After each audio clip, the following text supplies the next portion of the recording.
नमस्कार साथियों, आज मेरे साथ हैं मां करनी के अनन्य उपासक डॉक्टर गुलाब सिंह जी उर्फ डॉक्टर बाबा। हाल ही में सोशल मीडिया पर एक देवी वायरल हुई थी, श्री तख्त बाईसा। तो सोशल मीडिया पर उनके बारे में बहुत सारी भ्रांतियां हैं, बहुत सारे सवाल है, बहुत सारी वीडियो उनके वायरल हैं।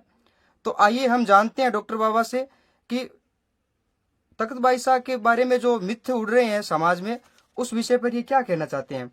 तो मेरा पहला सवाल डॉक्टर साहब से ये है कि श्री तख्त बाईसा देवी का अवतार है और इनके बारे में सोशल मीडिया पर बहुत सारे वीडियो वायरल हो रहे हैं। तो आप इस विषय में क्या कहना चाहेंगे।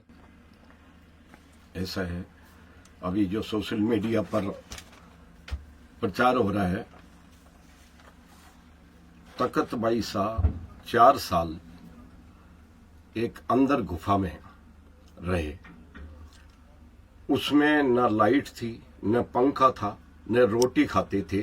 4 साल तक भूखे प्यासे रह के, और गुफा में जिसमें इतनी तपती होती थी बाड़मेर में, लेकिन वो उस गुफा में रहे जिसमें लाइट भी नहीं थी, न पंखा था। ये अद्भुत चमत्कार पहला माता जी का है कि 4 साल जो बात करते हैं वो 4 साल छोड़ के 6 महीने रह के बता दे मुझे, मैं मान जाऊंगा। पहली चीज, उसमें से कमरे में से जो जिसमें गुफा में रहते थे उसमें से सांप निकलते थे, नाग निकलते थे। ये नाग मैंने भी देखा, एक उसकी थूथरी निकल के आई, सब बोले आगे आगे आगे, तो नाग निकलता था। अगर अंधेर गुफा में और नाग निकल जाए और मानव होए तो क्या उसमें रह सकता है। इसलिए वो नागनी जी का अवतार है, क्योंकि नागों के साथ रहना अजीब बात है। तो नाग उस कमरे में रहते थे और नागों के साथ वो रहते थे अंधेर गुफा में। 4 साल उन्होंने पूजा की, ये माला फेरिए। ये अद्भुत चमत्कार उनका है, देवी का प्रमाण बताता है। दूसरा, जब वो निकले 4 साल बाद, तो पहले शेर की दहाड़ हुई। तो शेर की दहाड़ हुई, जैसे ही शेर की दहाड़ हुई तो सारे गांव वाले भागे कि भाई शेर की दहाड़ कैसे हुई। उनको ये तो पता था ही कि भाई देवी है देवी है, तो सारे गांव वाले भागे, शेर की दहाड़। उसके बाद में वो निकले और मंदिरों में उन्होंने जोत वोत की, पहली चीज। दूसरा, वो 6 महीने के जब थे तो उनको खाट पे बैठा रखे थे, 6-7 महीने के थे तो खाट पे बैठा रखे थे। एक बिल्ली आ गई, बिल्ली आते ही उन्होंने अपना पैर बढ़ाया कि चल, तो 4 फुट का पैर कर दिया। अब घर वाले तो डर गए कि भाई पैर बढ़ा दिया तो कोई ये ऊपरी पराई कोई चीज तो नहीं है, इसलिए वो डर गए। डरने के कारण ज्यादा प्रचार नहीं हुआ। अब माता जी महाराज पधारे, तेमड़ा राय पधारे, जिसका विरोध किया कि भाई तेमड़ा राय आए। तो तेमड़ा राय में जहां शिला है माता जी के हाथ से दी हुई, आवड़ जी के आगे मूर्ति है। शिला और मूर्ति के आगे वो नहीं बैठे, जहां पुजारी बैठता है उसके ऊपर पुजारियों ने ये कहा कि भाई पूरब में मुंह करो, तिलक करेंगे। तो पूरब में मुंह जब करते हैं तो पीठ उधर होती है, लेकिन वहां माता जी की मूर्ति नहीं थी। माता जी की शिला और माता जी की जो मूर्ति है 7 बहनों की, उसके पीठ नहीं दी। अब ये अद्भुत चमत्कार माता जी का है या नहीं है। माता जी ने सब को दर्शन दिए, कहीं बैठ गए, कहीं खेले। अब दूसरा क्या है कि आवड़ जी का नाम होता है मावली।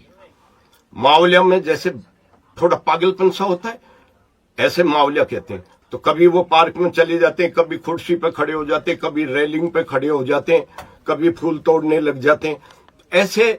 दूसरा क्या है कि 4 साल जो बंद रहेगा बिल्कुल अंधेर गुफा में, जिसने कभी बात ही नहीं की हो, और वो एकदम निकलेगा इस जो संसार चक्र में आदमियों की भीड़, इल्तम उजाला, तो उससे भी थोड़ा सा हो। उनको जहां बैठाया वो बैठ गए, वो तो बैठे नहीं, उन्होंने कहा नहीं कि मुझे चंवर करो। उनको जहां बैठाया यहां बिराज जाओ, वो तो बोलते ही नहीं है। फिर भी लोग जो दुष्टता कर रहे हैं वो जाने, उनका काम जाने।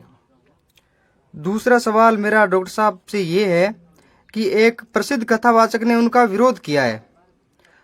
और उनसे शास्त्रार्थ करने की चुनौती भी बाईसा को दी है, तो इस विषय में आप क्या कहना चाहेंगे? जिसकी जैसी भावना वैसा ही फल दे। जिसने मन की आंखें खोली उसने मां के दर्शन पाए। तो जिस पर कृपा मात की होगी तो दर्शन उसी को होंगे। अब उनकी भावना है, जैसा उनका विचार है, उसका विरोध पूरे समाज ने किया है। पूरा चारण समाज उनका विरोध कर रही है कि भाई गलत कह दिया, गलत कह दिया। अब मैं तो कथा करता हूं, इसलिए मैं किसी कथावाचक की बुराई तो कर नहीं सकता, क्योंकि बुराई करूंगा तो कल कहेंगे मेरे से जलते हुए बुराई कर ली। इसलिए मैं उनके बारे में कुछ नहीं कहना चाहता। लेकिन उन्होंने साक्षात की कही है क्या, शास्त्रार्थ करने का बोला उन्होंने। बोलो। शास्त्र ज्ञान के बारे में उन्होंने पूछा कि अगर वो शास्त्र ज्ञान भी मुझ में करना चाहे हर भांति से, तो मैं उनको चुनौती देने के लिए तैयार हूँ। इसके बारे में आपकी क्या राय है? देखिए, ऐसा है, साक्षात्कार वो मानव है और वो भगवती है, उनसे क्या साक्षात करेंगे? साक्षात करना है तो बहुत से चारण है। मैं बताता हूँ, रेडमल जी बिहाड़, भंवरदान जी मधुकर, उमेर सिंह जी रत्नास, गणपत दान जी सांगड़, आपके गिरधारी दान जी रत्नू, ऐसे बहुत विद्वान पड़े हैं, उनसे पहले साक्षात कर ले। मेरी तो इतनी हिम्मत नहीं है, ज्ञान नहीं है मुझे कि मैं साक्षात के लिए उनको कहूं कि तुम मेरे से साक्षात करो। मुझे तो बिल्कुल ज्ञान नहीं है, मैं तो माता ही जाने। लेकिन ये बहुत से विद्वान हैं, उनसे साक्षात कर ले तो हम मान जाएंगे। एक दफे की बात है, हमारे गुजरात में सोनल माँ हुए थे। सोनल माँ को किसी ने कहा मैं तोलूंगा, रुपयों से तोलूंगा। माँ ने मना किया, अरे भाई तू क्या तोलेगा भगवती को? लेकिन वो नहीं माना, कितना रुपया होगा देख लेंगे, मैं तोलूंगा। कर लगा दिए, तराजू लगा दिया। सोनल माँ ने केवल अपना अंगूठा एक पल्ले में रखा, केवल अंगूठा, और वो उठा नहीं, घबरा गए, पैरों में पड़ गए। इसलिए भगवती को चैलेंज करना ये गलत बात है। जिन्होंने किया है वो माता जी जाने, सजा माता जी देने वाली है। हम तो कुछ जाने नहीं। तुम जानो आईनाथ, आईनाथ आवड़ जी का ही नाम है, वो ही जाने और वो उनकी लीला वो जाने। हम तो समझते नहीं। सब चारण विरोध कर रहे हैं, ओछी ओछी बातें कर रहे हैं। वो भी अब सारा मैसेज जा रहा है, ठीक नहीं है। मैं तो सभी बंधुओं से कहूंगा कि दुष्टता जो करने वाला है, उन्होंने जिन्होंने की है उसको माता ही देखेगी। अब आप लोग इसकी छींटा कसी ज्यादा करने का कोई फायदा नहीं है। जय मां करणी।